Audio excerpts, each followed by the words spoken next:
Pulling the Trigger is sponsored by Easy Vape North Shore, the industry's leading direct retailer of the highest quality personal vaporizers, e-cigs, vapes, and Canadian-made e-juice. Located at 987 Marine Drive in North Vancouver, or you can check them out online at www.easyvapecanada.com. You can also donate to our Patreon account. Patreon is a membership platform that makes it easy for artists and creators to connect with their fans and get paid. That's at www.patreon.com/MarkHughesComic.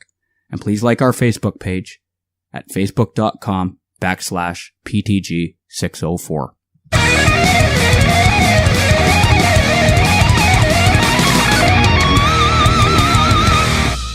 Welcome to Pulling the Trigger. I'm Mark Hughes and this is my podcast. As always, edited, produced, and published by Taylor Morey. Pulling the Trigger is sponsored by our friends at Jackal Events. Jackal Events is a Vancouver-based event organization company specializing in political events and comedy shows. The next Jackal Events event is this Saturday, March 31st. Danny Polischchuk live in Vancouver.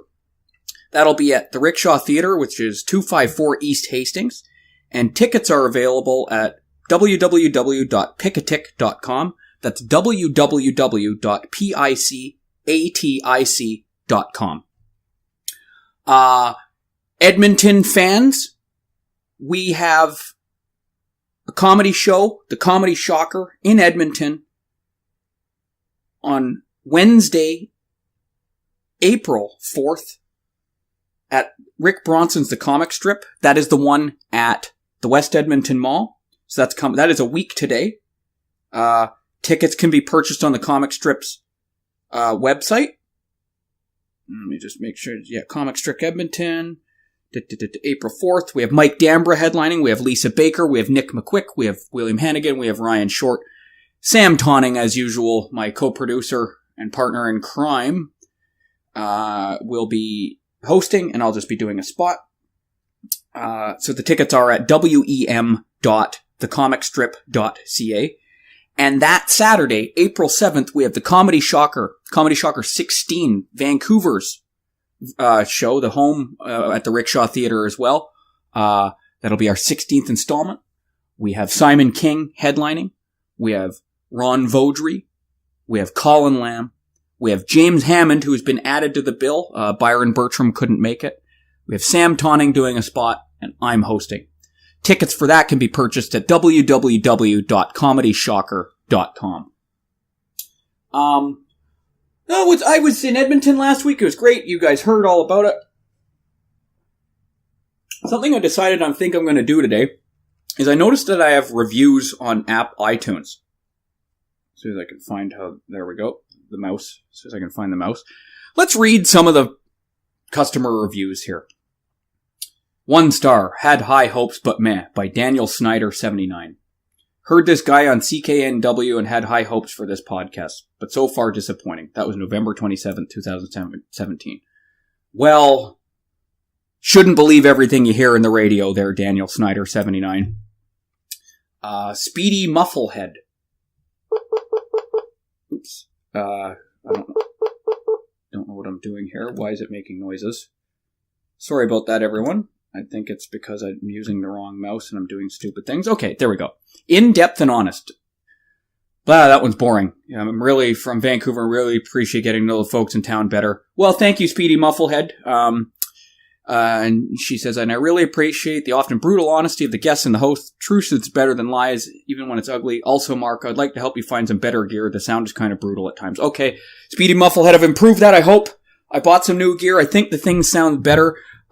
Some of the newer episodes should be coming out, but I appreciate your kind words, even though, man, I want to hear people talking shit. I want to hear negative stuff because I'm fucked in the head like that. But anyway, thank you very much. Hey, I have a Patreon account. If anyone ever wants to donate money, you don't have to, but if you'd like to, by all means, go to Patreon, Mark Hughes Comic. Easy to find. Donate as much or as little as you want. Fascinating podcast, 5 stars by Fawn Mulcahy, Mulcahy. Pulling the Trigger is my new favorite podcast. Content is fascinating. It really provides a window into the worlds that are so outside of mine. Gives me much to think about. Next one. Oh, here's where it gets good. Hate Speech by Flexible Agent. It is tempting to feel sorry for this asshat, but he is a well-known purveyor of hate speech, and wannabe provocateur Mark Hughes spelled wrong, could not resist giving him a platform. You don't have to be clairvoyant to pick up that poor Bill just wants, I think he's talking about the Bill Watcott episode, just wants a dick but is conflicted. A casualty of religion and homophobia. Don't waste your time listening to this drivel.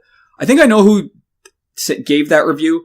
Just to give it some background, this person went at me on social media and, by his own admission, never even listened to the episode. But by all means, is it hate speech? Is it not? I don't know. Have a listen, everybody. And if you are going to blast me on social media, please spell my name right. Or don't, or whatever. So there's that negative. Okay, wrong and possibly harmful. I was just listening to episode 4 with Kyle. This is from Bronson454, March 17th, 2018, 4 stars. And it's disappointing to hear that both of you are so poorly informed on the function and use of Suboxone to treat opioid misuse.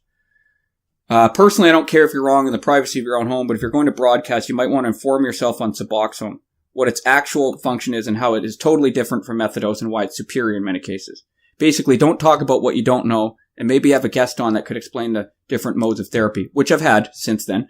Could be an informative show. Aside from that, good show. Also, once your tolerance is all jacked up from sneaky dealers, cutting heroin with Fent.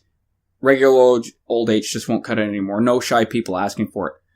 Bronson454, I don't know what you're talking about. I don't know what part of the episode we were wrong on. I went back and listened to it. Anyone who wants to listen to it, it's episode 4 with Kyle, the drug dealer.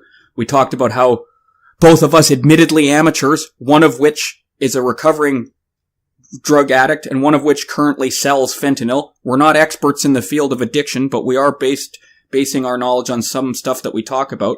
From what I understand, Suboxone is a treatment for opioid misuse, and that's what we said in the episode. I know it is abused. People like to say it isn't, but I know it is. It's an opioid. It binds with opioid receptors. It's not the same as methadone, but similar to methadone. Apparently doesn't get you as high, but you can still get a high, and it has naloxone in it, which is the stuff that they use to bring people back from overdose, and that's to prevent abuse, but there is a way around it, and you can still get high. There's a huge black market for naloxone in prison. There's apparently a black market for it down to the east side. I am just a layman. You can investigate this stuff on the internet. It's quite easy to find. I don't know how that's harmful. I don't think anyone's going to listen to me and go, "Oh, that's it. I'm not using Suboxone anymore," because it is a treatment. It's a popular treatment for opioid addiction. But Bronson 454, if you would like to come on my podcast and talk to me about this, glad to have you. Unfortunately, I can't respond to reviews on iTunes though. I have to, you'll have to get at me either through pulling the trigger on SoundCloud or on my website, markhughescomedy.com. And I'd gladly have you as a guest. And that's about it, I think. Those are the reviews. Or no, wait, let's just make sure that I'm not missing any here. Says there's 5 customer reviews, 11 ratings total. Okay, that's not bad. Apparently I'm 4 out of 5 total. All right. So,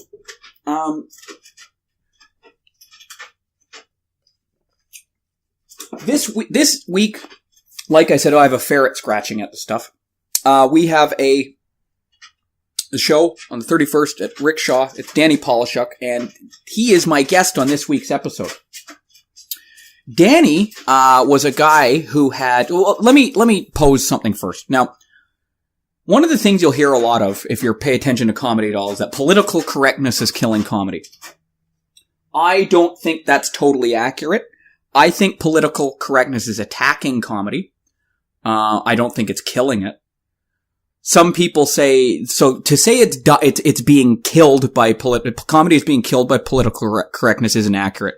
Comedy's doing quite well right now. There's having another boom right now. There's lots of comedy. Lots of politically incorrect comics are doing well. Anthony Jeselnik, Big J. Okerson, Bill Burr, Dave Attell, Doug Stanhope. Very, very politically incorrect people are having thriving careers right now. There's lots of audiences who want to see politically incorrect comedy. But for the people who say that it isn't affecting comedy at all, that's not accurate either. Political correctness is attacking it. And one of the worst offenders, or groups of offenders for political correctness attacking comedy, is actually comedians, in my opinion. Comedians are scared of backlash and things like that. And Danny and I talk about this and we elaborate on it further, so I'm not going to talk about it too much. Venues who support comedy get scared of negative Yelp reviews or getting accused of being called racist or homophobic or anything like that. Jokes get taken out of context. Someone will hear a joke, they'll tweet about it. The mob forms. Now it becomes a PR nightmare and people get reluctant. Danny put on a show, which he will talk about, and you can Google it, and it was all over the news, and he had the words free speech in the show, and people protested it and even vandalized the venue by shoving things in the lock so the venue couldn't be opened the day of the show. This was in Toronto last year. So when people say it's not affecting it at all, that's dishonest as well. I think there is a place for politically incorrect comedy. I think we need to recognize that some people want safe space comedy. Safe space comedy for the amateur listener or the novice is comedy where there's no problematic or racist or homophobic or any kind of triggery or controversial topics talked about. There's a place for that and there's an audience for that. But that isn't the same audience that would go to the Comedy Shocker. And I don't think the two need to cancel each other out. The Comedy Shocker is one of the only shows I do that I actually have to talk people out of going to all the time. I just know they're not going to like it and I know it's going to be a problem. I want people to have a good time. Comics want people to have a good time mostly. There are shitty comics who tell jokes that are just problematic, or not problematic, I hate that word, but that just harsh, and they don't learn from it and they don't learn the craft. But there's also comics who all they want to do is punch up and have a message in their comedy, and the jokes aren't even funny. Yes, one causes more of an outrage than the other, but comedy is still a craft that you have to take seriously. And when someone, just have to turn the gain down there. My voice was coming in too hot. When either camp, the one who's just trying to turn it into a platform for a social justice rally, or conversely, someone is trying to turn it into a platform for a hate speech rally, both are not taking comedy very seriously, and realistically, both don't usually go very far.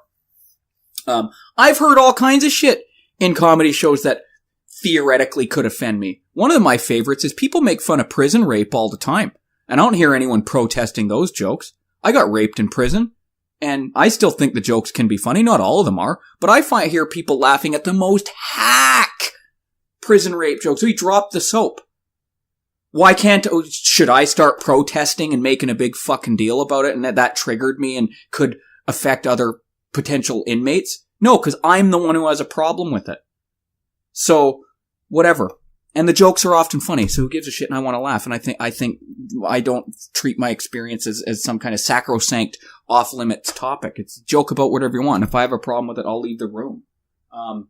Anyway, Danny Polischuk and I talk about this today, and we talk about his experiences with these kinds of things. And you can judge for yourself how much or how little political correctness is actually affecting comedy. Danny Polischuk. How's it going? Good, how are you? I'm alright. Where are you coming from? I was at home. Oh. Yeah, I was hanging out at home at the gym. And came here. Gonna do some podcasting, and then I got a show at 7 o'clock. Which show? Just the Corner Comedy Club. Just a show. They have 7, 9, 11 shows.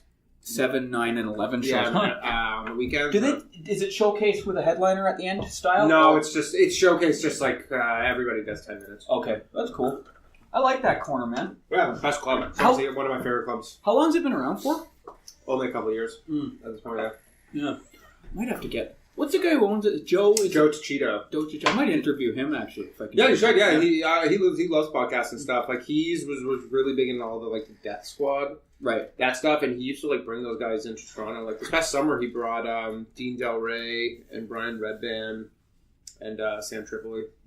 Sam Tripoli, nice. Yeah, he brought him in. Yeah, for my listeners, I'm talking to Danny Polischuk right now. I'm sitting in Toronto. What's up? Yeah, I'm sitting in what area of Toronto? We are King West right now. King King and Bathurst area. Yeah, sure. So that's where we are. Smack dab downtown. Danny Polischchuk is a Toronto comic. And our show is Pulling a Trigger, but if you're listening to this, you already heard the recorded intro, so whatever. What do you mean by pulling a trigger? That's the name of the podcast. Yeah. I think it is pulling a trigger. Yeah, we are listening to Pulling the Trigger. Yeah, I gotcha. And I thought you were like there was like a trigger warning or something. Not on this show, man. Yeah, that's right. I didn't think so. No, so I was like, what? So basically, I don't know how much you know about this, but I interview interesting, unusual, or controversial people. Totally, yeah. I read the article. Mm-hmm. I actually read it before you said this. Cool. And for my listeners, my listeners tend to be pretty average people, so it's mixed, but a lot of them are just, so the names of the people that Danny was just mentioning are actually comics. Yeah. So people like, what about Louis C.K. or like Seinfeld? Yeah, they like unless you're like talking about Dave Chappelle, they don't really know. Yeah, it's one of the things it's too bad about comedy. I see it makes me sad sometimes that some of the best comics in the world, no one knows who they are. That's the same with everything. I guess so. You know that's what? true. It's the same with musicians. That's true. It's all artists. It's like just the people who are the most successful aren't necessarily the best. They're just someone had to be. I will say in comedy, I'd say most of the time the ones who are successful are good. Though. I don't know. Yeah, but there's lots of successful comics who suck. Oh yeah. You're like oh like I remember when I started comedy, you're like, oh, like that guy's successful or whatever. Like he must be amazing, and then you'd like go do shows with like these like quote unquote successful comedians, and you'd be like, oh, they were like not even like they were like in the middle, of, like the they weren't the best. I guess the editing and stuff for the specials can. No, it's because you're just like you assume that someone's doing just for laughs. They're amazing, right? When you're like, oh, they pick people for all sorts of reasons, not like comedy's not like a meritocracy. Nothing is. No, sports. And even then, it's not. Yeah. Sometimes. Some people say that comedy's as close to a meritocracy as No, golf is as close to a meritocracy as... Oh, yeah? Well, if you fucking go, if tomorrow you want to go try out for the U.S. Open and you go shoot a 59, you get to go play in the U.S. Open. Right. So here, we're talking the biz now. Why don't we just go onto that topic? What do you think is...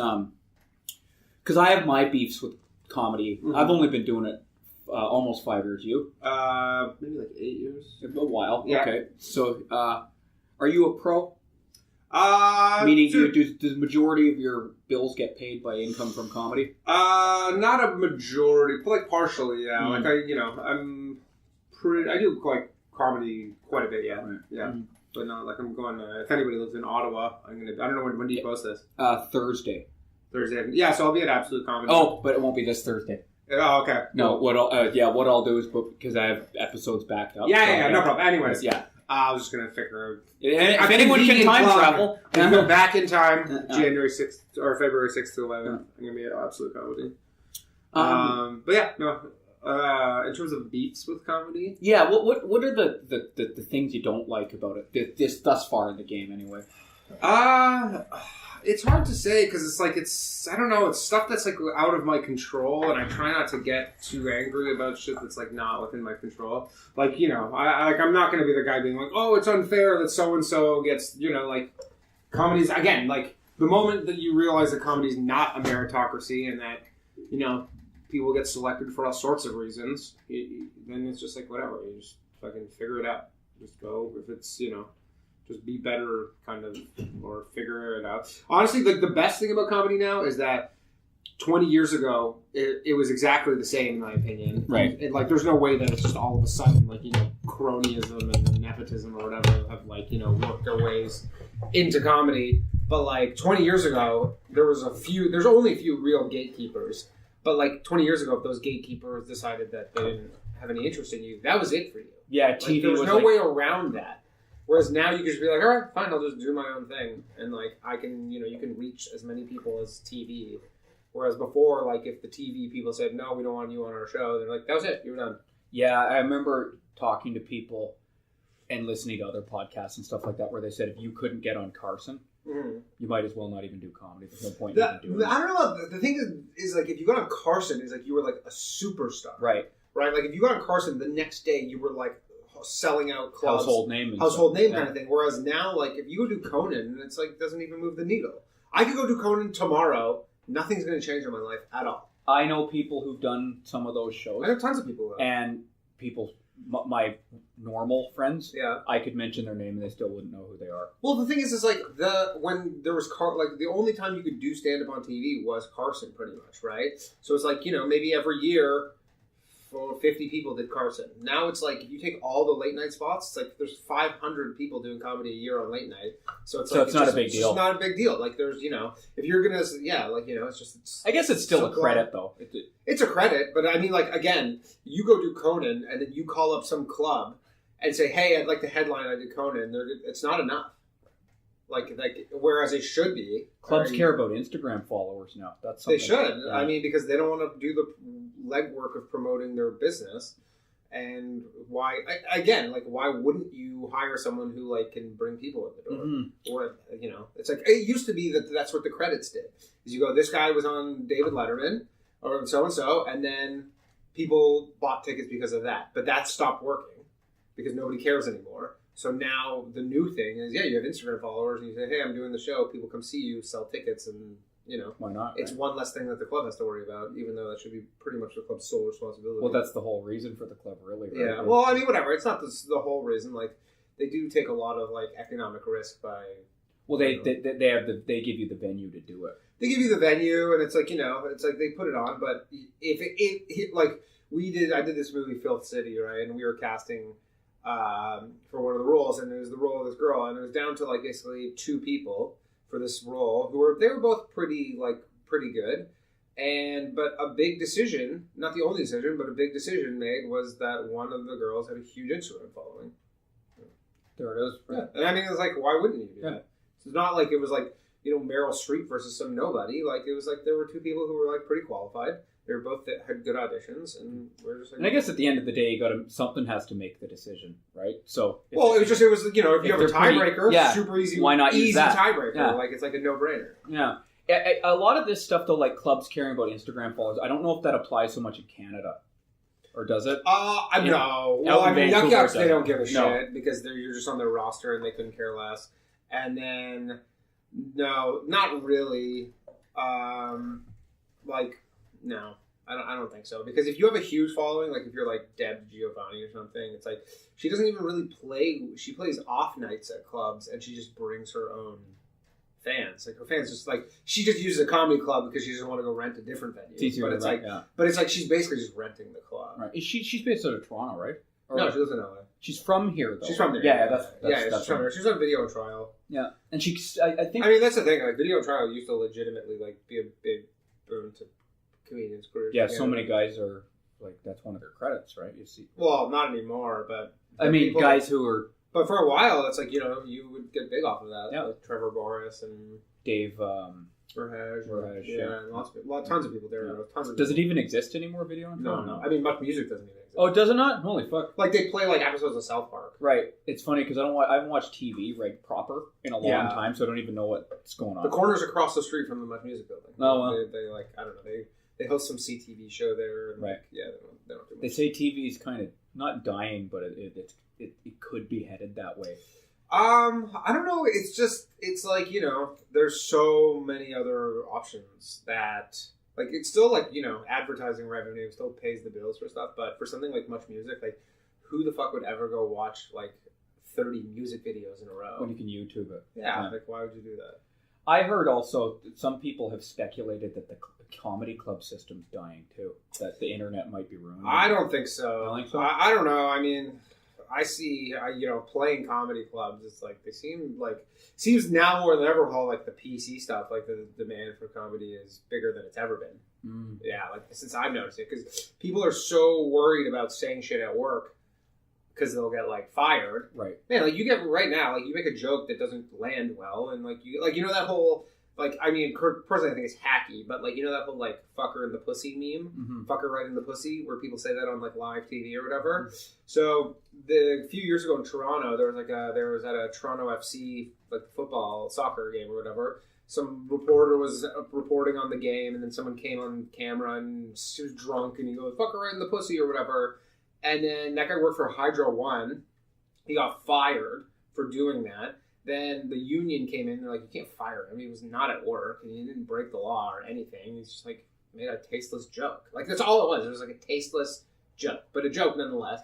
He got his job back, and then, but recently in Halifax, the exact same thing happened, where some reporter during like a World Juniors game was reporting, some guy walked in and goes, "Hey, fuck her right in the pussy," or whatever, and then she went on Twitter like the next day, and she's like, "Just so everybody knows, I'm okay." Like, went through some crazy trauma, and they arrested that guy. And, like, yeah, and, like, they charged him with, like, mischief or something, but, like, he got arrested for, like, saying fucker, making a bad joke on TV. Whoa. Mm-hmm. Wow. Like, again, I think it's a tacky joke. I'm not, like, condoning it. It's, like, fucking think of something original. But all he did was swear on TV. It does, even if it was a different joke, but let's say... Like, if that was a guy reporter, not a woman... Would he have been arrested? Probably not. Or let's say it was not that one, but something similar. Would he have been arrested, right? No. Like, as hacky as that might have been. Well, it's because it was a woman, and it was like, fuck her right in the pussy or whatever. Right. But, like, you know, it was a joke. It was just a shitty joke. Yeah. Like, speaking of PC shit, I think you got in a little bit of hot water. Yeah, well, we're doing that show. Yeah. Danny and I are actually doing a show in Vancouver. Yeah. And they hired you. Yeah. They actually sponsor the show. Oh, cool. Yeah, awesome. Jackal Events. Oh, nice. Yeah. Jackal Events is going to be putting on an event with Danny Polischchuk and I. Yeah, on the 31st. On the 31st of March. At the Rickshaw Theater. Yeah. That's where I host my Dark and Dirty show. Oh, cool. Nice. So come check it out. Yeah, it should be a fun time. Jackal Events, Vancouver's political event and comedy production company. And... They're, I know the guys, they started out from a thing called the UBC Free Speech. Yeah, exactly. Cool guys. They just hosted, Jordan Peterson was either there recently or he's about to be there. Yeah, I think they both. I think they did have him and they're bringing him back. Right. And so that was another one I was plugging. I'm bad because I can't remember the date. But actually, I'm going to look that up right now. So how did... Again, my listeners don't know a lot of stuff. For sure. I'm going to ask some questions that I already know. Yeah, of course. Yeah, absolutely. How did that come about, you getting hired to do the show in Vancouver? Well, basically, so it was actually started in Vancouver, funny enough. Oh, okay. I was in Vancouver doing the Comedy Mix. February 15th is when he's coming to Vancouver. Oh, okay, cool. Jordan Peterson. Yeah, Jordan. Jackal Events sold out, so too bad if you hear this. Yeah. So I was... Last summer, I was in Vancouver. Okay. Doing, I was in Kelowna and then I was in Vancouver doing shows I was at the Comedy Mix. And so I was just like at a coffee shop. I was at a Starbucks like writing or some shit and I was on like Facebook and then I saw this thing. There was in Toronto, Jordan Peterson and Gad Sad and someone else, Dr. Is Gad Sad based out of Toronto? No, he's in Montreal. Right, okay. And Dr. Oren Amate, who's like from Toronto. They were doing this like talk called like the stifling of free speech on university campuses at Ryerson at university, and it was moderated by Faith Goldie, which is like she's this like journalist. I say that like pretty air quotes generously. I don't know. She's like from the Rebel. She's like fucking lunatic. But anyway, so she was in a lot of hot water because she went to go cover Charlottesville or whatever. And then she went on this, like, white supremacist podcast, but, like, not as a guest, but it's felt that way. Like, she was, like, a guest on the podcast, and she was, like, she didn't really ask them many hard-hitting questions. Like, it was a little too, like too fluffy, I guess. So people were like, she's a white supremacist, but she's not, but she just kind of got lumped in with them because they're like, how could you go on a white supremacist podcast? Whereas, like, if fucking...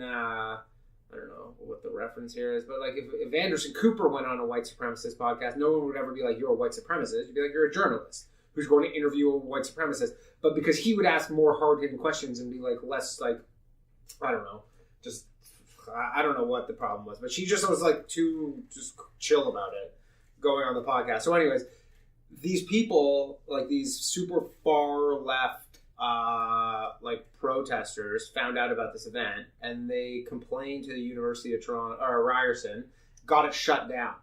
They got a talk so I'm like, wait, so the talk about free speech on university campuses, the stifling of free speech, got shut down on a university campus. And I was just like, that's hilarious. Like, I'm like, that's objectively, I'm like, that's so funny because like just the obvious irony. Like, you can't write that stuff. No, you're like, really? Like, you're going to shut... And and the reason Ryerson shut it down is because they were worried about the threat of violence from the protesters. they're like, we can't guarantee security. And so, anyways, I was like, that's so funny. And at the time, I was just like sitting in this Starbucks in Vancouver, and I was like, that's so crazy. And I just kind of popped in my head. I was like, you know what? I should put on like just a pro free speech comedy show, which is like really, it's like, you know, it doesn't even mean anything. It's like they all are. Like there are some shows in the past year that now do actually have explicit content restrictions, which is like crazy. But whatever, you know what? You can do whatever the fuck you want. Their show, it's their show, right? Yeah. So I'm like, you know, and a lot of the people who go to those shows want to go to those. Yeah, exactly. Too, right? Like I'm not gonna, you know, if that's what you want to see, like I don't like, you know, it's not what I want to do with comedy. Same. But if that's what you want, go for it. So anyway, so I'm like, you know what? I'm gonna put on this show, right? The show was scheduled. So this is the thing. I made the Facebook event group. I didn't even have like a venue or anything. I just like I had the idea of the show. And I was trying to get drum up interest. But what I did is, so the people who shut down the Ryerson talk, they made this like shitty little poster called like No Fascists TO Diversity Rally. And I took their poster and I copied it. But instead of Diversity Rally, it said No Fascists TO Comedy Show. It's like, again, it's like all of this stuff, if this was not a comedy show, I could maybe understand why this you'd get. But it's like, it's a comedy show. Like I'm making a joke. Like it's like, again, like, if anybody other than a comedian did this, I could understand the issue. But it's like, whatever. It's just a fucking comedy show, right? So, and then, so I didn't have a venue. So I make the thing, the Facebook group, and I didn't have a venue or anything or a date. And then a week, 5 days before the Conor McGregor-Floyd Mayweather fight, the owner of the comedy bar posts on Facebook. He goes, hey, I just had an opening for 11 p.m. show the night, August 25th or 26th, which was the night of the fight. Literally going head to head with Mayweather McGregor. And so I go, hey, I'll take that room. He was like, it's free. He's like, the room's free. And I'm like, I'll take that room. And it's a charity show in support of it's the Canadian version Civil Liberties, Canadian Civil Liberties Association, which is the Canadian version of the ACLU. Exactly, right? So I was like, you know what, I'll take that spot. I'm like, because no one would have taken it. Who in the right mind would have a comedy show at that time, right? So anyway, I take the show, and then the day before the show, I was expecting maybe 20 people to show up. It was like, it would have been kind of a whole lot of nothing. And then the day before the show, I guess maybe some of these protesters found out about the comedy show, and they were obviously angry that we were making fun of their poster, because they're like, because, you know, obviously, like, calling a comedy show No Fascist like, it's just so absurd, the whole thing. So anyways, they found out, and so they were like, oh, we're like alt-right comedians who are like, you know, putting on this alt-right comedy show. So they're like, it must be stopped. So then the next morning, the morning of the show, I get a call from the owner of the comedy bar, or a message. He's like, yo, what's going on? People are calling in, and they're saying that you're like associating with neo-Nazis. And that, like, he's like, what the fuck is going on? I'm like, dude, they're just a bunch of psychos. Like, I don't really know, like, who these people are or anything. Like, he's like, what's the charity? I told him. He's like, all right, it's fine. He's like, I just need to know what to answer them when I call them back. And he told me, he's like, he called them back, and he's like, what's your issue? And they didn't even really know what was wrong, because they were just, someone had put them up to calling in. The mob mentality. Someone that, like, kind of from the far left group had put them on to being like, yo, call in, let's get this shit shut down. Doxing, basically. Not even doxing. They were just calling in, and they're like, look, if 5 of us call into the comedy bar and say that Danny's a Nazi, they'll just cancel the show, and then problem solved. But Gary, the guy who owns the comedy bar, knows me, so he's like, none of this makes any sense. So he's like, fine, don't worry about it or whatever. Then he messaged me an hour later. He goes, yo, someone broke the locks of the venue. He's like, I can't get into the club. And I was like, what? And he's like, yeah. He's like, we need to cancel the show. I'm like, sure. Like, that's fucking nuts, right? So anyways, cancel the show, and then it became this huge fucking, like, media firestorm. It's like a national news story. Because we had this fucking canceled free speech comedy show, and then everybody was saying I was, like, dog whistling to the alt-right and blah, blah, blah. And I'm like, honestly, like, the show was, like, gay comedians, like, I saw the lineup. Asian, brown, women, like, everything was represented. I saw the lineup, and no disrespect to any of the comics who were on that show, but that was a tame lineup. Yeah, it was like whatever. It wasn't even like a dark and dirty lineup. No, that's what I mean. It was part of the. It wasn't even edgy comics. It was just there were some, but like JJ. JJ, okay, so JJ, like, but Ryan. Okay, but me, I don't know, like. But again, like, it was like my whole point of, like, the point I was making was this was just a regular comedy show, right? And, like, there were just crazy, and there's just people who are, like, overreacting grossly because they think they're, like, defeating Nazis. Mm-hmm. So they'll do crazy shit without thinking it through. And so anyway, so then I put on the show, and then it got canceled. And so I was like, well, I got to put on the show again. So then I found a different venue, and we did it in November 4th. That was on a university campus this time, right? We did it on U of T. Yeah. The same people started threatening to protest. So then I ended up having to spend all this extra money on security in order to make the show happen, because the university was like, if you don't give us all this money, it's basically like a shakedown. But like, if you don't give us all this money for security, then the show's not going to happen. We're going to cancel it. At which point I'm like, fuck, I have to do this thing again. Like, I didn't even barely want to do it the first time, to be perfectly honest. And so anyways, the show ended up going off. They pulled the fire alarm. Someone pulled the fire alarm like 10 minutes into the show. Mm-hmm. And then that's it. And then, the show ended up being awesome. Right. And then because of that, some of the people who helped me out with the show were from the Toronto U of T Students for Free Speech or whatever association, and so they knew the UBC ones, and so that's how the show is. Now March 31st, March 31st, I'm coming out there. Yeah, that would be cool, man. So, all right, couple questions. And the really funny thing too is because everybody was branding me as alt-right, crazy right-wing, but then 6 months earlier with Filth City, where we made fun of Rob Ford. It's like a movie basically loosely inspired by Rob Ford, and all the right-wing people were calling me like this crazy left-wing psychos, and like there were times when in the same day I'd like switch my Facebook page from like the Filth City page to the Free Speech Comedy Show page, and I would like be like on one page people would be like, oh, this guy's like this alt-right, and then on the other page people would be like, you fucking libtard, like blah, like literally like I have to like put on a new hat on like each page because like they think the opposite. Yeah. Like they literally like the two groups think I'm like the opposite. Oh wow. Yeah. Yeah. It's pretty funny. Yeah. No. I'm just kind of in the middle. Yeah. Exactly. That's I think most comics. I shouldn't say not anymore. No. Let's get not to that. Anymore. We'll get to that in a second.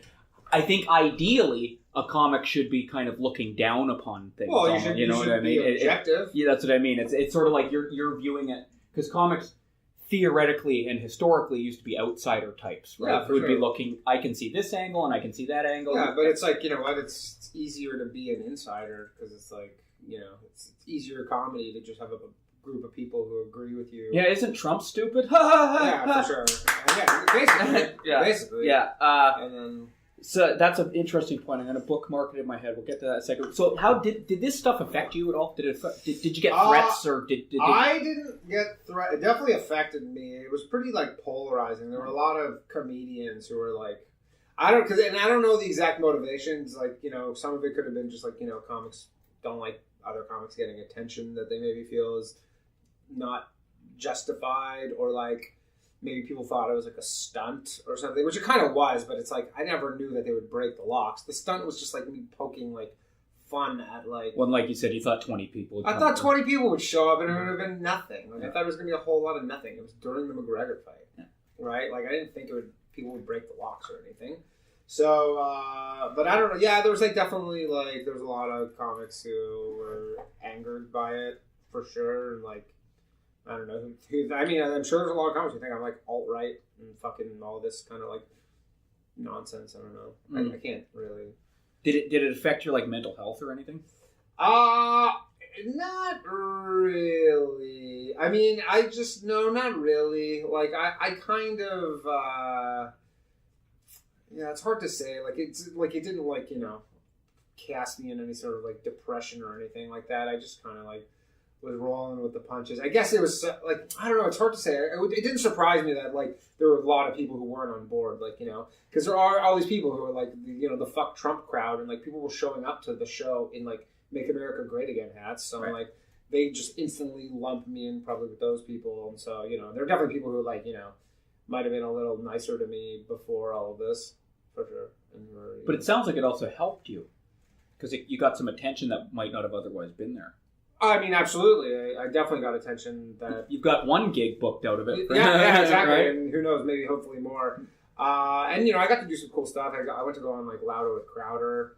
Ben Shapiro shared some of your stuff? Ben Shapiro, that was actually an unrelated thing. This is like another fucking thing. I seem to have a bunch of scandalous shit follow me around, but I made this sketch. It was like It's basically just like a pronoun sketch, but it's like super lighthearted. The whole sketch was about like, you know, all the people who are just like, I don't fucking get it. Like, you know, just the Main Street people who just like, with all the gender pronouns, who they're like, I just don't understand it, blah, blah. I was making fun of them. Like, I wasn't making fun of the pronouns. I was making fun of just the whole like PC and the people who are like, can't figure out the pronouns. It was basically like a similar to like Who's on First, but instead of like Who's on First, it's like someone's in an office whose name is who's like gender non-binary, so then they go by they. It's just like whatever. Comedy. That's a fucking comedy sketch. Anyways, so I made it. It was out for like a month. Nobody gave a shit. Then Ben Shapiro shared it across all his stuff or whatever, and so it blew up a bit. And then at which point, all these comics in Toronto are like, Danny, you're transphobic. And that was the second time I'd been called transphobic, because when the free speech show happened and the locks got busted, I tweeted at Joe Rogan, and then this comedian in Toronto private messaged me. She's like, Danny, she's like, you can't tweet at Joe Rogan, he's transphobic. And I'm like, what? And then this led to, oh no, sorry, this was the booker of a festival in Canada who's a trans woman. She messaged me and was like, Danny, you're transphobic, like, you're tweeting at Joe Rogan. Like, people are literally, like, monitoring who I tweet at. Oh. Like, this is, like, the level of fucking where we're at. Is like, they're like, this is who you are allowed to and not allowed to tweet at. And I'm like, why is Joe Rogan transphobic? And her whole stance was that he doesn't think it's okay for trans fighters to fight biological women without letting them know. Which I'm like, yeah, I agree with that, too. That seems a pretty logical thing. Like, you should probably let them know. Like, it's the whole Fallon Fox thing. And I was like, I'm like, I hate to break it to you, but most people agree with that. That's not transphobic. I've heard that if you don't want to have sex with a trans person, that's one, yeah. And it's like, I remember a guy was telling me the other day, he goes, I get along with the guy, but but again, that's like such a fringe thing. That's not like a common held belief. I see it catching more traction, though. That's the thing. But, like, no, the fact is like, at the end of the day, like the statistic for the amount of trans people there are... tiny. It's a tiny amount of people. 0.6%. No. And honestly, that's probably generous. That's right. That is like the, you know... That's like the safest estimate. Right. Is 0.6%. And it's, in reality, it's probably half that. Right. Or something like that. So it's like, talking about 3 or 4 out of 1,000 people. It's like, there's no way that's very small amount. And so tell me you go to fucking North Bay, Ontario, and that's going to catch on. That it's they don't even know what fucking non-binary means. There, no, you know what I mean? Sorry, North Bay, but yeah. Yeah, I spent a lot of time. My thing is though, like when I was talking to a guy who I get along with him, but he's definitely a left-leaning guy, like harsh left-leaning. Like if you look at his Facebook, it's very much SJW, right? And I was talking to him about it. He agreed with me, like just because you don't want to have sex with any person doesn't mean you're fill in the blank. Sure. And he said, next time, if that ever comes up again in a discussion, just tell them this paragraph of stuff. I said, no, man, I'm not explaining to anyone why I don't want to have sex with them. Yeah. Man, woman, or dog. If I say no, that's the end of it. Well, did you see the thing with August Ames? Yeah. She killed herself because they were like saying she was homophobic and not wanting to have sex with them. And the funny thing is if you research that, is she was saying the company that the dude worked for, that she was supposed to work for, that she was supposed to do the scene with, or the movie with, is notorious for not testing. That's what her beef was. And also that they never told her. They just like, they're like, this is who you're working with today. And it is, it's... And she's like, wait, so I don't get to choose who I have sex with? And they're like, well, if you say no, then you're homophobic. Yeah, and I have a meme on my phone that has a picture of a gun with the rainbow flag pointed to her head saying, like, this homosexual put his dick inside you. And it's like, there it is. Right? Well, and forever it was like, it was like, a woman's right to choose. It's her body. And then in this instance, there was like, yeah, we're not doing that anymore. Yeah. That's so silly, man. How did you, you've been doing comedy about 8 years. Mm-hmm. How did you get into it? I was always just like a comedy nerd, basically, since I was probably 7 years old. From Toronto? Close. Burlington. It's about 45 minutes away. Okay. I was just always into comedy. That was my favorite thing when I was a kid. And just, I watched comedy. Like, literally started watching SNL when I was like 7. And just loved comedy and always wanted to do it. And then after I finished university, I moved to Toronto and started. Yeah. Cool. It's weird because like it just where I used to go to school. Now there's like all these clubs and mics, but before there was nothing. You couldn't even do it. Just 8 years ago, even, eh? That's Yeah, I mean, it's changed so much. Like there wasn't even really popular acceptance of like Facebook really 8 years ago. That's right. So it's like which has changed a lot for comedy. I got out of prison right when Facebook became popular. Really? Yeah, 2007. Crazy. How long were you in Germany? 7 years. Really? Yeah. Wow. So I missed the internet. Yeah. Pretty much. The internet just kind of okay.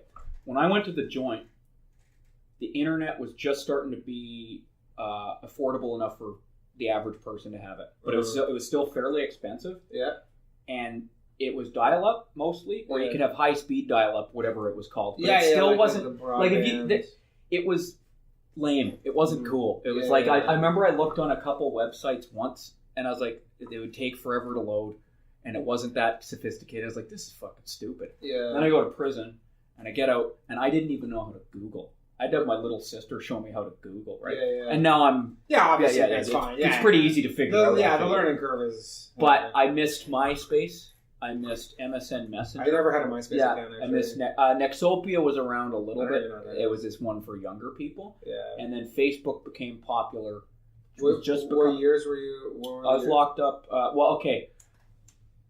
I was pretty well out of commission as far as society is concerned, 96 to 2007.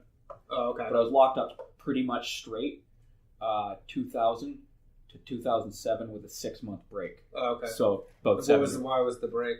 I got a parole. Okay. And then I was like super overwhelmed by being in society and robbed a bank to get sent back to prison. Crazy. So, how'd you rob the bank? Fucking bullshit.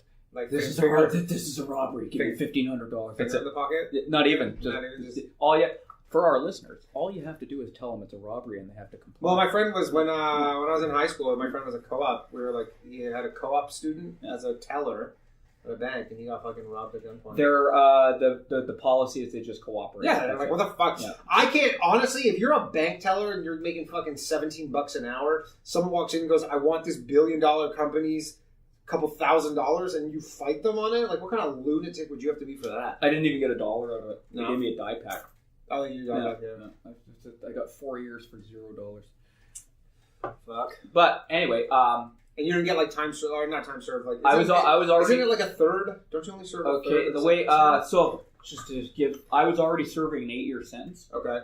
In Canada, you're eligible for parole at 1/3, and they have to let you out at 2/3. Okay. But you're under supervision for the last third, sure. Which means you can violate your terms and go back. Yeah. So that's what. Oh, sorry, we're just recording in here.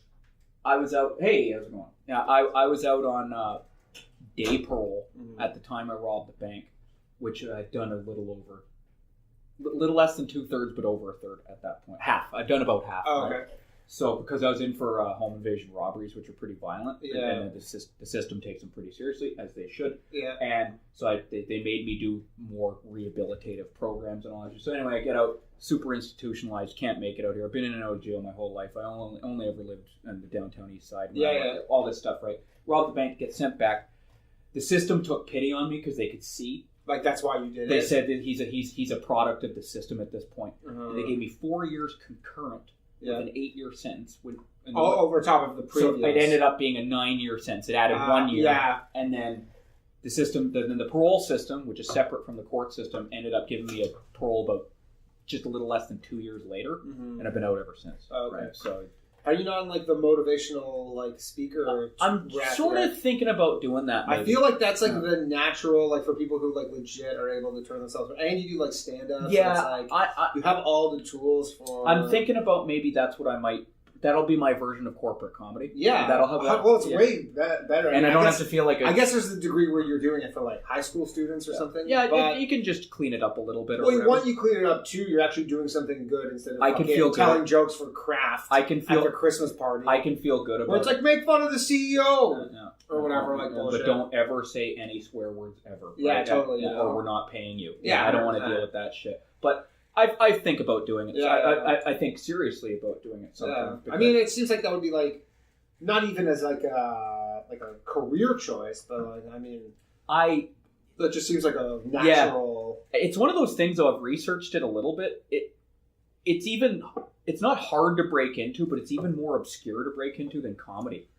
I feel like it's its own thing. Like it's like, just like you go do open mics for comedy. Yeah. There's like you got to get your foot in the door. Basically, like, the way it works for the research I've done and the people I've talked to, someone just hires you one day, and then based on that, someone else hires you, and then all of a sudden you have a reputation. And then you kind of can tour around schools. Like, and one of the sites that I was looking at said one of the things to do, just like open mics, is you do a few for free at first, record them, then you have and then you're like a demo, and then you start going to high schools. Because the thing is, like every high school, or they have a budget for like speakers. University does every university too, and every high school, and even mental health organizations, mental health, all that stuff. And like, or you get them to like sponsor, like that. All kinds of different ways. I'd even do some for free, just because if I like the organization. Especially if it's like locally too, you don't have to travel or anything like that. And it's a way of kind of giving back or whatever. Plus, whatever. It's just like it's a great story. Yeah. Anyway, quit turning around on me. Sorry, I'm you're a podcast host. I'm a podcast host myself. Also, I'm just interested in stuff like that. No, that's all good. So, get into comedy. Been doing it for 8 years, but all this controversy, this notoriety, this spotlight you have on you, that's recent though, right?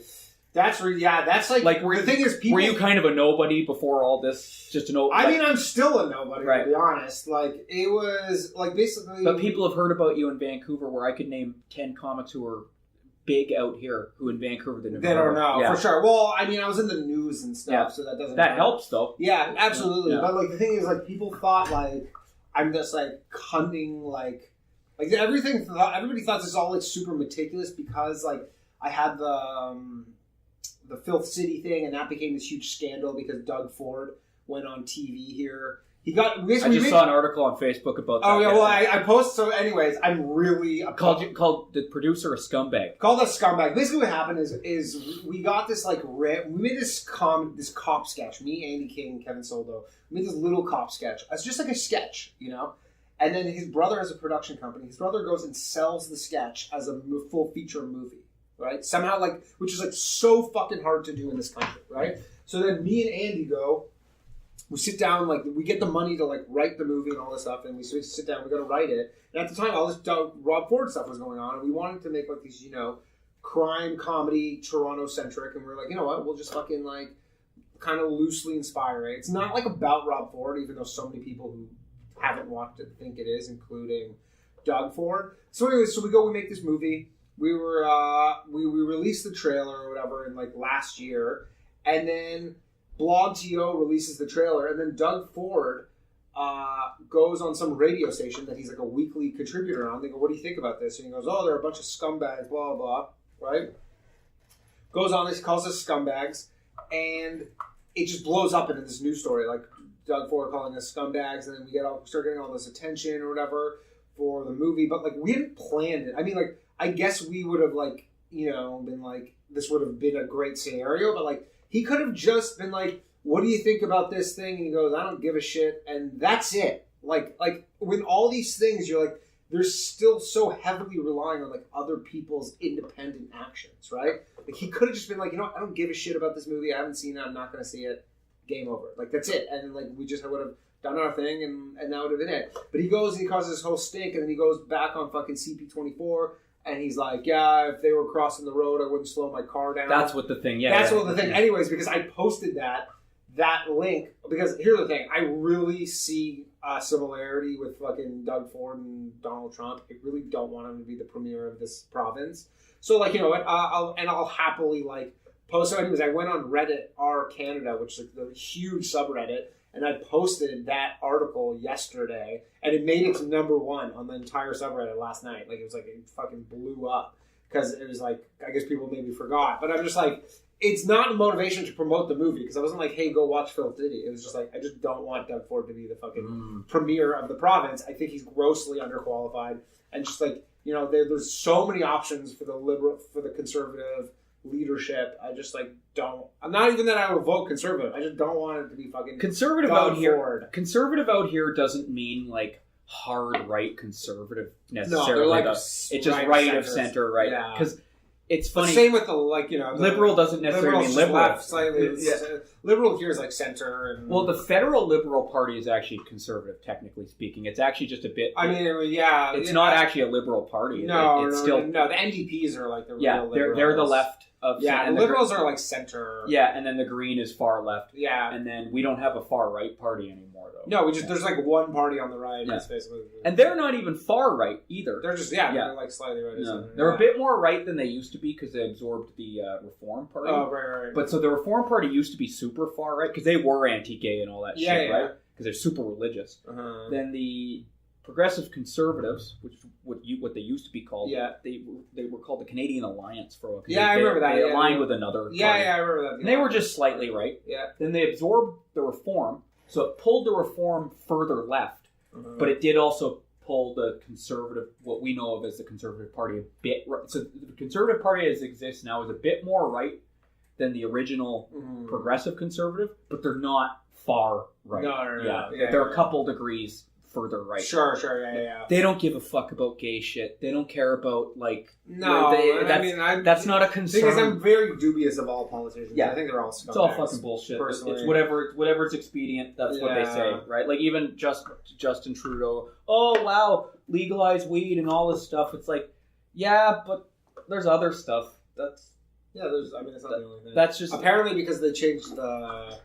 anthem, they just got the gender neutral anthem or whatever, that conservative senators as like a boycott over that are going to delay legalization of marijuana to like basically as like a punitive measure because they were so against changing the anthem.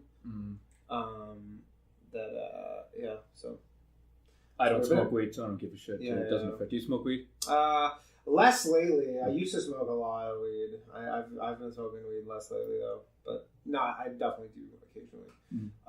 But anyway, what I was saying, going back to like this whole thing. So I had the whole scandal with the Ford thing, and then so everybody thinks I'm like this, super like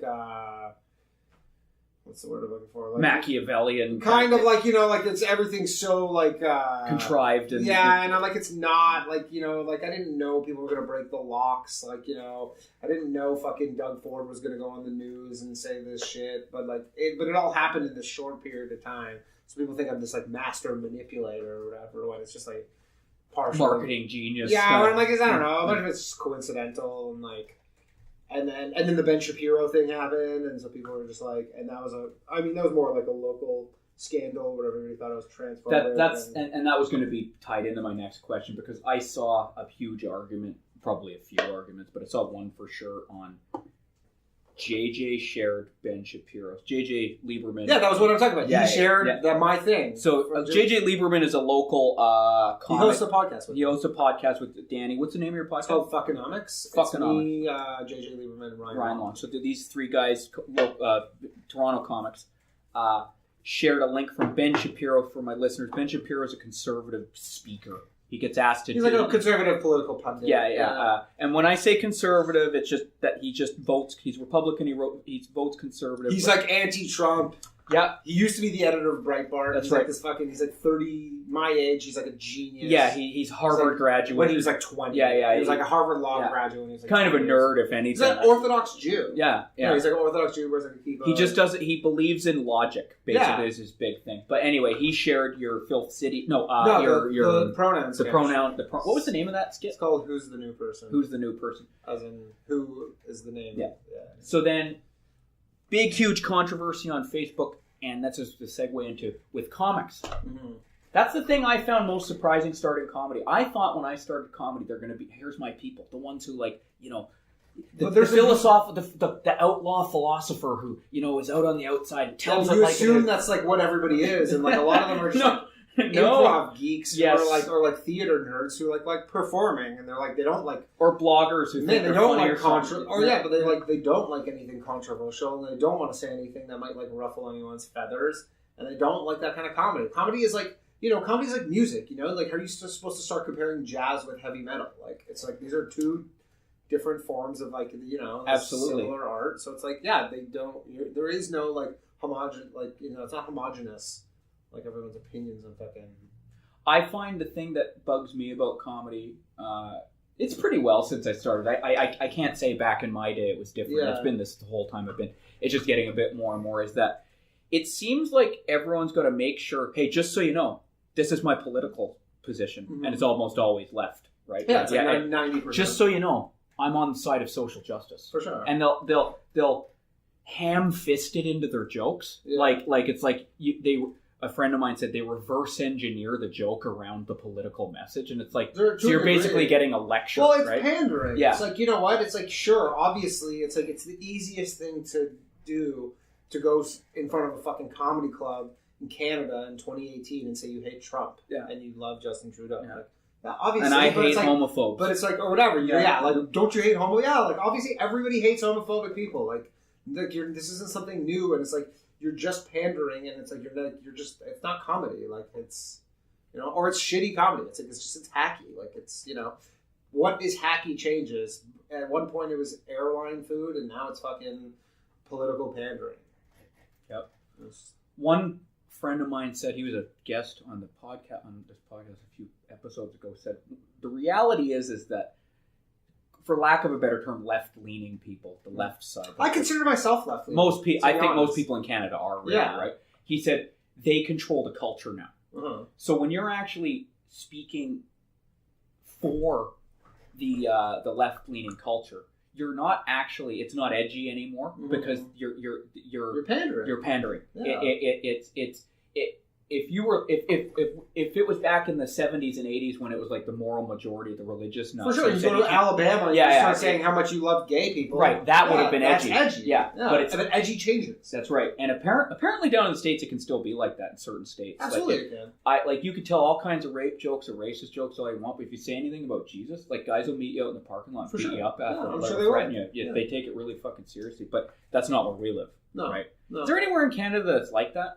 Anywhere that hardcore? No, I don't think so. Not to that degree. In Alberta, when I've done comedy, I've noticed sometimes if I do some of my religious stuff, not that I have a whole bunch, but I have a couple jokes.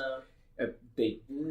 Right? Yeah, but it's not. It varies. I didn't. And honestly, you know what? I've been noticing that like less and less. Like it used to be more, but now like people will kind of. It's like, again, it's like for a long time it was edgy to make fun of religion. Now it's just like nothing. Like imagine like if you go do a joke about Catholic priests raping boys, people are literally like rolling their eyes like, yeah. Like, get it. Yeah, we get it. Like we've heard that. That was 15 scandals ago. Right? Yeah, exactly. But you're like, it's not edgy. It's not nothing. It's nothing new. Like they're it's such common knowledge that they roll their eyes when you say it. Yeah. They're just like, yeah, whatever. What else we got? So having said all this, because of the controversy within the comedy community in Toronto, if I use that word, because it's so big here, it's hard to even call it a community. Did it affect your standing? Did it fuck you over in any way? Probably. Yeah, I would say so. There's, a couple things. Maybe I also, not misstep, but I upset other people because there was this other thing.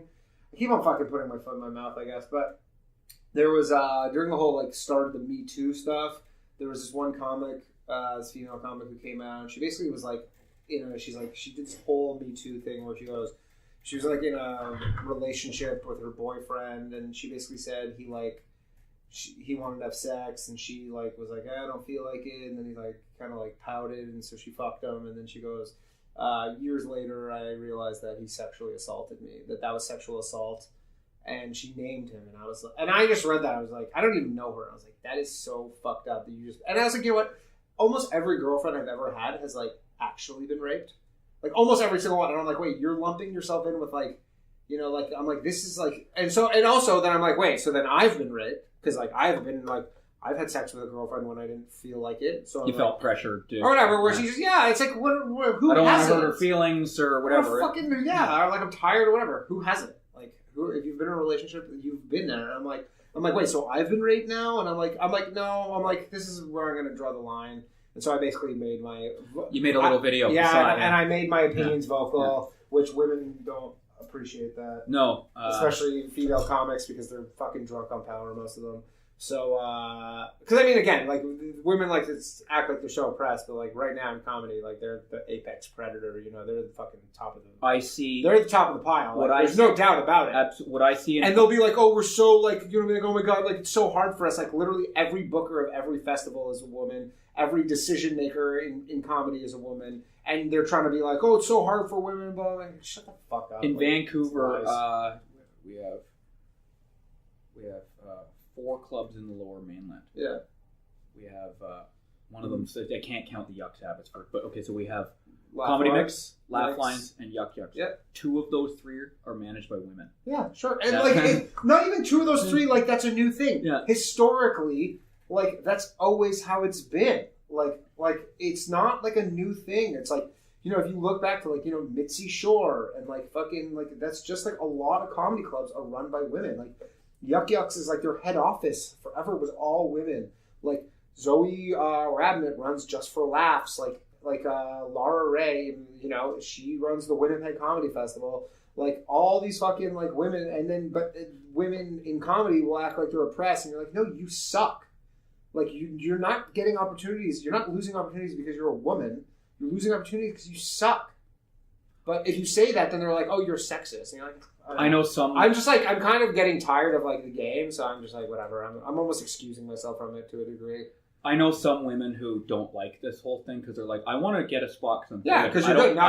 I mean, now so many women like complain. Like the Corner is a perfect example. Like Joe, like women are now boycotting the Corner, and they will literally they're like castigating other women who play the Corner. So then they've kind of like all these women have stopped playing the Corner. But like some at first he was booking lots of women, but they were terrible, and so then he stopped booking them. And they're like, "Oh, you're not booking me because I'm a woman." And he's like, "No, I'm not booking you because you keep bombing every time you're on stage." Like he's like, "I run a fucking business here."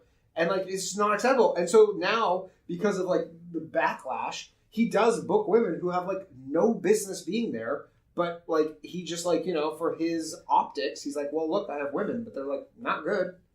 But you know, they're the only ones who are like not boycotting him. It's really weird.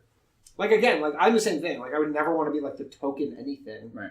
You're Jewish, right? Yeah. But I would never want to be like, oh, hey, Danny, we need a Jew. Yeah. We need a Jew on our show. I'd be like, fuck you. Like, you know, if you want me on your show, I'll do it. But like, don't like. Whereas women, I think they just don't care because it's like, you know, they get so many advantages out of it that they're able to like turn a blind eye to the fact that like there are these token things on shows. Because like, I mean, there are a lot of women who think that shows should be 50% of women, right? Even though the ratio of men to women in comedy is 10-1, and that's what the ratio should actually be. There's no like reason why women should demand over-representation. Like, why? Because you have a vagina? Is that magic? Well, then the argument goes, oh, the reason for the 10-1 ratio is because women are scared. Well, tough shit. Yeah, I know. Great, I was fucking frightened to do comedy. Comedy's hard no matter what you do. But right? I was scared to do comedy for a long time. I probably started it 3 years later than with the first. I can't say I remember exactly the first time, but I remember it was probably 2 or 3 years before I ever stepped foot on a stage to do comedy. People were telling me I should probably do comedy. Yeah. Right? Yeah. I'm similar to you. I was always the funny guy. Yeah. Always. Or whatever. Yeah. And I always was scared. I was like, I'm too nervous to do that, man. Me too. So should I be given special treatment because of that? Yes. I'll give you a spot. I'm into it. I would love special treatment because I've had it doesn't involve money. Yes. I've had absolutely zero special treatment in comedy ever. The only time I've been a token something on 2 different shows. One was my buddy. He had a native show. Mm-hmm. He said we need a token white guy. And I thought that's funny, right? Yeah. And they were a cool audience, and they're like, and then the other one, I'm not gonna. It seems token, but I see why they were doing it. It's the rape is real and everywhere. Oh yeah, I remember that. Yeah. I was the male in the BC. I remember that. Yeah, I remember that. And one of the reasons that was a big tour, right? It's national. Yeah, it's national. I stopped at Edmonton, but and they kept going. One of the reasons they asked me to do the show because I was actually doing jokes about me being raped. Anyway, so I was already doing that material, and they, to their credit, I get along with those two. Mm-hmm. I don't see eye to eye with them on a lot of shit, but are they? Heather Jordan Ross and Emma Cooper. Okay. They're based out of Vancouver, and But I get along with them, and they wanted to make sure that everyone was like, rape doesn't just happen to women. For sure. And you could see when I do some of these shows, though, I did 4 or 5. The male would step out and tension immediately, and I'd have to kind of address it. I'd be like, no, we can. And one of my jokes was, I've been raped more than most women I know. Wait a minute, look at me, right? Right. So, but other than that, that's the only token shit, quote unquote, I've ever been. Sure. Yeah, there's nothing. But I'm saying this isn't like a one off or whatever. No. Like, this is like a regular thing. No. Like in Toronto, like. There's so many shows where it's like literally like white people aren't allowed on the shows. We have one in Vancouver that's like they don't call it this, but it's used in some of the descriptions on it's safe space comedy. Sure, yeah.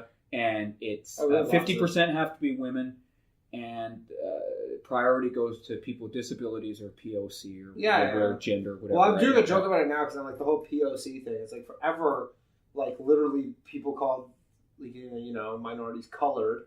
And then we were like, hey, you shouldn't call them colored. That's offensive. And now we're just like, you're people of color. Yeah. And they're like, this is like, and like, it's all white people making these decisions. Like, and you're like, hey, you remember how we called you colored? Now we're going to switch it up and call you people of just color. remember, this is these are our words. Yeah, whatever. And you're like, we can give it that become okay? Like, so, 2 questions I had. With the free speech one, one of the arguments or criticisms I heard levied towards you, not to your face, always behind your back. And sure. Why did you have to include the term free speech? Couldn't you have just left that out of it? That was the whole joke. It's like literally, it's like the people who have these criticisms are like, are you fucking so blind to comedy that you don't get it? Like, and it is. Like, I mean, I guess that's what it is. It's like, so some people is like, they're just suck with, they don't get comedy. It's like, that's the whole joke, is that every comedy show is a free speech comedy show. It's like, it's implied, like, unless there's a specific restriction on speech. And then people are like, well, Vice did an article about it. And in the article, Vice goes, free speech, a term synonymous with white supremacists. At which point people on the internet were like, what the fuck are you talking about? No, it's not. And that was the argument. Yeah, and they're arguments from dumb people. I can't stop dumb people from having dumb opinions. Like, they're always going to do that. But it's like, if really, like, your issue... Like, I heard someone was like, they're like, well, it was so close to Charlottesville or whatever, the show. And I was like, it had nothing to do with Charlottesville. Like, it was a fucking comedy show. Like, we're not... Like, this isn't a rally. This is a comedy show. Like, it's just like, whatever. I mean, everybody's entitled to their opinion. I don't, like, if you don't like how I operate, I don't know, so be it. I guess it really because a lot of people say that when you start these days, when you start invoking free speech, especially if you're a white male, you're basically trying to find a side door or back door into being able to say nigger. Basically, if I wanted to say it, I would. Yeah, comics say it all the time. I know, but you know how many times that was said on my show? Zero. Yeah, how many times I've ever said that on stage? Zero. I'm not looking at that as an excuse to say anything. I say whatever the fuck I want. It was a joke. Yeah, this isn't a rally. This is a comedy show. This is comedy. Like, everything has to be taken in that context. Like, that's the part. I mean, what I'm about to say is that's something that's been covered by a bajillion podcasts. Is something that seems to have been lost with this current generation or movement or whatever you want to call it, is context. Is people can't see the context. Yeah, and you know what's been lost in the current generation of a lot of comedians is the fact that comedy's supposed to be funny first, and like if you have a message, great. But your message is secondary to the fact that you're supposed to make people laugh. It's a happy coincidence. Fucking morons. Like, it's crazy to me when there'll be shows and people are like, well, the message was good, so it's fine that it wasn't very funny. You're like, no. Comedy is funny first. If it's not funny, then it's not comedy.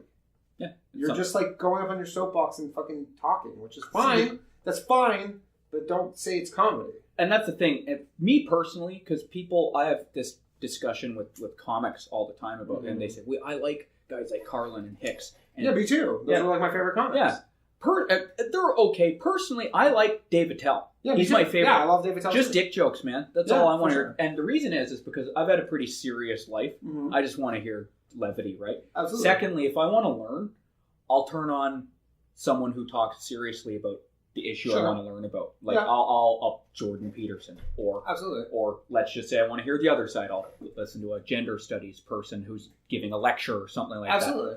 I don't want to go to comedy and get a lecture. Sure. That's But again, if you're lecturing, Yeah. then you're probably not very good at the comedy portion of it. Yeah. Like, if you go watch something and it seems like you just got lectured, it's because the comedy was bad. Yeah. Like, it doesn't mean you can't, like, make points and be funny. Like, that's, like, some of them, like, you know, again, that's what, like, Carlin was, like, so great at, was that he was able to make these, like, salient points while also being super funny. But you can tell his goal was funny first.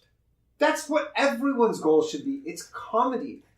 Like, that's the whole point, is that that's what the goal should be. Which is why I, like, and, you know, people talk about being offended. Like, it offends me when fucking people, like, hide behind, you know, the idea that they're, like, doing comedy and then they bomb and they're like, well, you know, it's like, it's not about the laughter. And you're like, yes, it's exactly about the laughter. This just wasn't the crowd. They didn't get it because, you know, No, like, if you'd put me in front of this demographic, like, you know, they would have understood it a bit. I hear that shit sometimes. I mean, yeah. And I'm like, you just suck. Yeah, and like again, I don't mind anybody. You can do whatever you want. I don't care. But I mean, like, The one cool thing about comedy these days, though, is like, and this is where because I don't want, I have had some issues similar to you. No, I never got press about it, but like I've been kicked off of shows and stuff like that. Yeah. I've been I'm not allowed on certain Sure, shows and yeah. stuff like that. I'm not officially barred, but like, let's just say some messages never get returned, right? Whereas, well, I mean, there's plenty of that with me too. Yeah. But, and that's okay. I don't give a shit. Like, that's their show. They book whatever Yeah, they want. Because I don't want to tell them how to book their show because I don't want them I mean, telling the me. fact of the matter is, they run their show. They can Absolutely. book whoever the fuck they want. And I support the safe space rooms selfishly because I'll even direct people, hey, if you get offended by shit, there's a show over here that's good. Because I don't want anyone dictating, because if safe space shows should be allowed, because then I can have a quote unquote dirty show. And then the people who like whatever show you want. the people who like the If you safe want to have a space show that's just juggling, go for it. Yeah, I don't care. and then there's something for everybody, and everyone's happy. Yeah, 'Cause I don't want the people who need a safe space. I don't want them coming to my show. they would hate your Yeah, show. absolutely. And I'm not. People think I try and offend people. Not at all. Not at all. I actually don't like it when people get offended. I wanted them to laugh. I didn't want them to get offended. Yeah. I like playing with offensive material. Sure. But the goal is a laugh. That's what I'll take it on the chin if they do get offended, because Yeah. that was the risk. Yeah. But it's not like I'm like, haha, you got offended. Well, I'm not a fucking sadist, man. But so people who are quote unquote easily offended, I want them to have a show to go to. Yeah. And I want the people who aren't quote unquote easily offended, I want them to have a show to go to as well. Maybe, like, again, I make the analogy with music. It's like, some people like jazz music, some people like opera, some people like fucking blues, some people like heavy metal. Like, there's no, like, why can't comedy be segmented like that if music can? Now, it used to be comedy, like, you know, in the 80s, was basically like, here's the fucking one size fits all. Like, you might see some different comics, but it's like, there are no alternatives. Like, this is the only place you can watch comedy. So you might have to sit through a jazz act if you don't like that or whatever. And now it's just like, you know, you can fucking do a bit of both, and it's fine. Like, if you like fucking safe space comedy, then go to a safe space show. I'm not stopping you. It's not affecting me in any. Well, yeah, like, it's not affecting me. No. So is I would never want to do those shows, no, so it doesn't matter. I don't want to either. It's not because I do respect the audience. I don't want them to have a bad time. Yeah. I know certain audiences like. But like, who are you to tell them that that's not what they like? Yeah. You know, like, I like, you know, what's the most popular TV show? Fucking Big Bang Theory. Like, I think all the people who like Big Bang Theory, like, I think it's the worst show. But what, I'm going to tell fucking 60 million people that they're wrong? Like, yeah. No. Exactly. That's what they like. Yeah. So now we come back to today. How is comedy now after all this shit? What do you mean? Yeah, it's just how you doing as a comic? How you doing in the ecosystem of comedy? Honest, You know? I'm doing okay, I guess. I've definitely like lost some opportunities because of all the shit, but I've also gained some, I guess. So it's like, I don't know. It's hard to say how it shakes out specifically, but like, You still liking comedy? I love comedy. Yeah, I mean, I perform pretty much every night still, and I mean, I love comedy, and that's why I do it. That's why I started doing it. That's why I continue to do it. And, you know, if everyone decides, like, if it's, you know, decided that I'm fucking a pariah and I can't be booked anywhere and I can only do open mics for the rest of my life, I'll still continue to do open mics because I still like doing it. Like, you know, I really like doing comedy. And, but yeah, you know what? Part of me is like, the way I feel too is like, you know, especially like politically, it's like, I feel like, you know, it's probably the comedy community is, or audience, sorry, not community, is divided probably like somewhat in half. But, you know, 90% of the comedians are servicing kind of like, you know, 50% of the audience. So like, you know, and I'm just like, I just do the comedy that I want to see. That like, you know, that doesn't exist and that I would like to see done, right? And then my hope is that other people see it and, you know, I just like, I kind of focus on some alternative things like, you know, routes and... Do you do stuff other than stand-up? You made a movie, obviously. Well, yeah, I do film. I was just, there's actually a TV show that just came out that I was on yesterday, Crawford, came out on CBC and it's coming out on Comedy Central later this year. It was from Mike Clattenburg, who created Trailer Park Boys. Oh, nice. Yeah, and I just do like some TV and film stuff. I just shot this thing for CBC. I'm kind of have this like working on this pilot right now with this other writer, and I just just trying to stay busy. And then I'm doing a bunch of gigs coming up over the next few months. Are you signed with Yucks? No. I do Absolute and all the independent stuff. Oh, you didn't lose them then? That's cool. No, he doesn't. The guy who runs Absolute, Jason Lawrence, he doesn't give a shit about any of that stuff. He's pretty chill. That's cool. He's a cool guy. Do you have a job? No, not right now. That's cool. Yeah. Or is it? Maybe I'm just making an assumption. It is. Yeah, it's cool. It gives me, yeah, it's not too bad. And maybe not having a job means you're gonna have to go to the food bank and stuff. Sorry? Right? Yeah. Maybe not having a job means you have to yeah. sleep on couches and stuff, but no. No, you're okay? No, yeah, I'm doing okay, luckily. That's cool. Yeah. It's one of the reasons I want to move out here. I there's a certain limit to how much I could ever expect to take in comedy in Vancouver. We just don't have the population. I feel like it's high, man, from everybody I speak to. I feel like it's higher there than here. Here it's even harder, to be honest. It's just like the like, you know, like in for example in Toronto, like there's not really much money to be made in the city. But the road stuff there's but the road stuff's not even as good, man. Like BC has this whole has all the road gigs where it's like Ontario doesn't really have that, especially if you're not with Yuck Yucks, because it's like most of the road stuff is all Yuck Yucks here in Ontario. Yeah, so it's like you're not with Yucks, then it's definitely a tougher go of it than just because BC has all those like, you know, all the fucking the towns and just like, you know, you just drive north and all like the island shit, all those gigs and stuff, whereas here it's there's not as much, but the more industry shit here for sure. More industry stuff. The problem, although Vancouver, there's still like, I mean, I don't know about comedy industry, but the thing is comedy industry is not good right now. Like, no, like here's the thing, everywhere, right? Yeah, but like if you come to Toronto because you're like, for example, you're like, oh, I'm gonna have more opportunity to do Just for Laughs. You could go do Just for Laughs. It doesn't mean anything anymore. It's like, it won't, like, I see this every year now where you go do Just for Laughs and then, like, you literally go back to your job as a barista the next day. It doesn't matter. Like, it's not, like, there's no one thing now that's really moving the needle. Unless you go do, like, Joe Rogan or something. Like, if you get on Rogan, like, that'll do it for you for sure. That'll do something for you anyways. I can't cross the border, so that'll have to. You know what I mean, or whatever, you know what I mean. But anyway, not like, I know what you mean. But it's like it's tough to do. My reasoning mainly to come to Toronto is not so much like, oh, when I go to Toronto, then I'll make it, like going to LA or so. It's not. I know it's not like that. Yeah. I just like that it's a bigger city, so it does have it's a great city. It does have more stages. So I even if it was just a temporary move, it's like I just see it as an opportunity to get better, maybe. Yeah.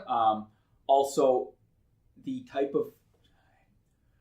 of comedy I do, it's not that there's not a market for it in Vancouver. There is a market for it. In fact, lots of people like dirty and edgy comedy. Lots of people. Yeah, for sure. The quote unquote industry there, not that there is much of one, doesn't like it though. Same here though. Yeah. It's not that much different, man. It's the same thing. Yeah, it's like most of those people here, it's very similar. Like, so that's a global thing, probably. I think so. Yeah. I think if you go to LA, there would be the same thing there too. You know, if you try and pull that shit in LA right now, New York would be the only difference. But like, even there, I've heard it can be for sure. Yeah. But I guess maybe not to the degree. But like Toronto's fine. It's like you just like now is like, you know. Well, the internet has made it where it's like you don't have to rely on any of this. Yeah. You just have to go fucking figure out your own path online and do podcasts and one of the reasons I do this. Yeah, for sure. And grow your podcast and grow your following and you just and honestly become somewhat I tell newer comics, it's man, it's almost as important to be good at marketing as it is at comedy at this point. That's what I'm learning too. Yeah. I'm actually, I downloaded some books to read on the flight here and the flight back. Yeah. Because honestly, that's what it's becoming is and you see it all the time. You'll see some fucking, there was this YouTuber there's some YouTube conference in Toronto recently in the summer, and he called up the owner of the corner and he goes, hey, I'm just this dude, I'm here for this YouTube thing. He's like, could I just do a show at your club? And the owner's like, yeah, for sure. He's like, I can probably sell it out. And he's like, okay. Literally, books the club. 10 minutes, show sold out. And he goes, hey, can we add another show? He's like, sure. Adds a 1 a.m. show. It was 11 p.m. He adds a 1 a.m. show. Sells out like that. It's like, we don't know who the fuck this guy is. He's just some YouTuber, right? But it's he has the ability to sell out comedy clubs. He doesn't even really do comedy. He just went up and did crowd work and some basic jokes or whatever. But people just love seeing him. Yeah. Because he has this following already, right? There's this following. But then there's all these people who are world-class comedians who can't get people to come see them because they don't give a shit who they are or know who they are. They say, and that's one of the biggest criticisms I see levied against a lot of comics these days, pros who the generation before us, is because they're like, oh, do you see them? You see them online even going, oh, fuck, it's just I can't make it in this industry. It's and you always see people going, have you learned how to use social media? That's the way to go, right? And they don't. They have a Facebook page. Yeah. Fuck the old guys. There's guys 25 years old who don't use social media. They think if they just grind enough, it'll eventually get there. Well, again, it's the thing is when I started comedy to now, the rules have changed.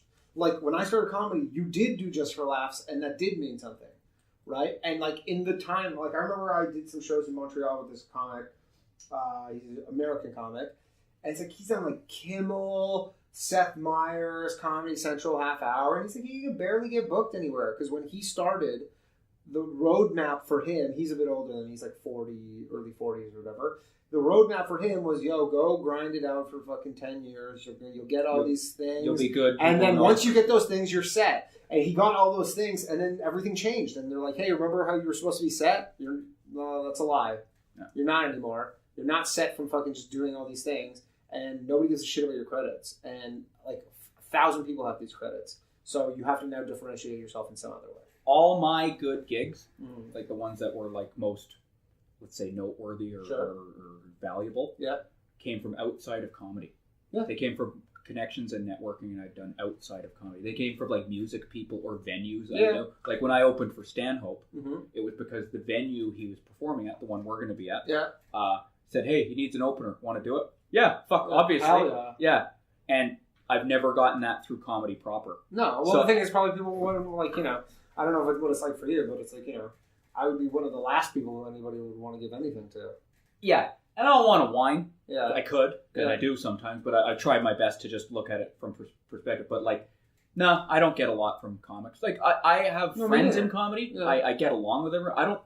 I've never had as much animosity as you have. Mm-hmm. I'm one fuck up away from it, though, at all times. One thing. It's one protest, one viral thread, and I'm fucking... I'm not that dumb, though, where it's again, there's no such... I don't know if you've seen that Get Me Roger Stone. Have you seen that on Netflix? No. Roger Stone, he's a super famous political strategist dude who's he helped Trump get elected. Nixon and Trump. He's there's no such thing as bad publicity, especially in comedy. And it's and there's a super famous quote from Reggie Jackson, the baseball player, but it's just they don't boo nobodies, Right. So it's if people are booing you, that's not a bad thing. Right. Right? You're not gonna, looking at the fucking, me posting on that thing on Reddit, and all these people are, trashing me somehow, even though I'm just posting, this fucking Doug Ford article. Yeah. And people are just going after me, but I'm that's more people who know who I am, and it's and at the end of the day, it's in comedy, especially in fucking Canada, nobody's gonna do dick all for you. Yep. There's 5 people who have any influence. Or there are 5 comics who maybe someone will do something for you that'll move the needle, but otherwise it's you're an independent and operator and you're on your own. I don't mind that. actually, because I'm It's kind fine. of a loner Well, anyway. So and it's just like, you know what, it puts the responsibility on you. It focuses you a little better. Here's the thing, like, you know, people are like, oh, I'll just be like a headliner with Yuck Yucks, and what, make $10,000 a year? Like, who cares? Like, it's less than the poverty line. You know what I mean? Like, it's like you like most Yuck Yucks headliners. It's like are literally like under the poverty line if that's all they do. Yeah. So it's like when you realize that, you realize like, oh, that's a shitty thing to aim for. You know, it's like a really, really shitty thing. And even if it's for the love of the game, not all those gigs are good either. Like as far as like, I mean, it's not like it's a bad thing. I'm just saying, you know, a lot of but if that's like when you goal, get into comedy, like a lot of people, that is their goal, and then you get there and you're like, oh shit. Yeah. And not only that, but a lot of like if you're a fucking 25 years in, if you're just a Yuck Yucks headliner and only that, like you fucked up. Yeah. You fucked up bad. Mm-hmm. Yeah. So it's like, I don't know. You just got to do your own thing. So then whatever. I like fucking stirring shit up. Cool. And I've actually started thinking, like, I mean, I don't want to jinx myself, but I've actually started thinking about, like, I don't want to cause controversy on purpose, but I don't want to necessarily avoid it. Like, why would you want to avoid it? Yeah, that's it. Like, for what? Yeah, exactly. And honestly, the only, from, like, you know, my standpoint, the only thing that, and I've divided a lot of comics, because I know there are a lot of comics who, like, are not upset with me, but like don't like me because they're like I don't like controversy and comedy. And they're scared of conflict. They're like, all my favorite comics have always fucking I love that shit for comedy. Yeah, it's great. I think it's great. Some people disagree with me. I'm like, great. And it's like, you know, they're just acquaintances. Here's my amateur, just dime store observation on the way comedy, the mentality, the prevalent mentality in comedy is just. We just want people to like us, you know. Yeah. Just be likable, you know, because you're the instructions you get from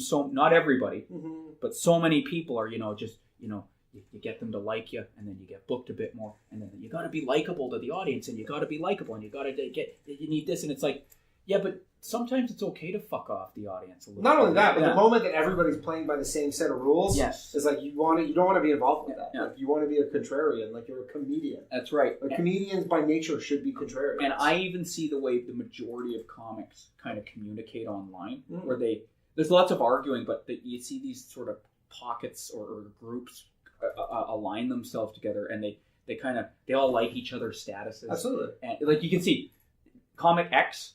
Like post something, Y, Z, A, B, and C all like it. It's like they were waiting for it, and then when the dog piling and stuff starts, they like it. Well, the best is when they have these conflicting things, like with Dave Chappelle when his special came out, and then all the people were like saying he's transphobic or whatever. Yeah. And then there's all these like SJW black comics who they were forced to take a side. What side are you on? The side of, when, you know, he said that's like a white person thing or whatever. And then so all these black comics were forced to take a side by all these like, you know, whatever, trans activists where they're like, so which one is it? Are you fucking pro Dave Chappelle? Or are you pro trans people? Because you can't be both. And you're like, well, I've been black my whole life. I've only give a shit about this trans stuff for 2 years maybe. So I'm going to be like, probably going to take Dave Chappelle. And that was like a total like fracture. Because then the trans activists are like, wait, what? You're taking Chappelle's side? And you're like, yeah. Fuck yeah, he's the best comic ever. Or like one of them. And they're like, not like anti-trans, but like if I'm forced to pick, if this is somehow become like a binary choice, you're like, yeah, I'm siding with Dave Chappelle. And then they're like, oh, I'm so broken up over this. I can't believe you would do that. And like, well, that's what happens when you don't allow nuance into this world, into these arguments. And you're like, oh, okay, so I have to like, just say that the comic who, you know, spoken up for black people and all this stuff, I just have to be like, oh, he sucks now because that's it.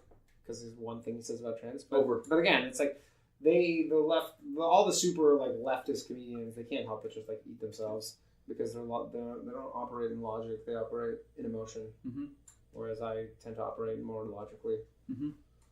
So I guess what time are we doing? We're at 1:19, 1 hour 19. That's a pretty good place. So I'm gonna see you March 31st. Yeah, buddy. I probably release this just before then, so we can generate a bit of fucking